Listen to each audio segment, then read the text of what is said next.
شوفوا كيف كان وقع اسم يوسف وردة فعل أنس لما سمعه، واستنتجوا منها أنه يمكن يكون اسم أكيد مرجح لتسمية ابنهم القادم إن شاء الله.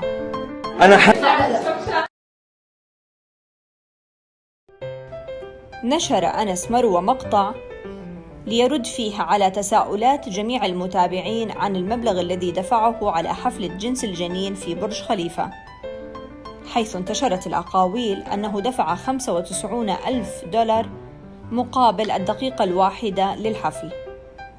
ليبين لنا التفاصيل كاملة في هذا المقطع. ما عم يتوصف.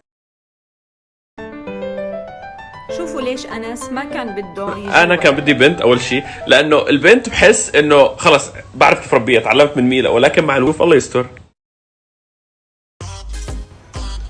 وطبعا ميلا صارت لعبة غيث مروان وأسامة مروة وأحمد النشيط وجميع أصدقاء أنس وأصالة هاي الفترة. You like colors?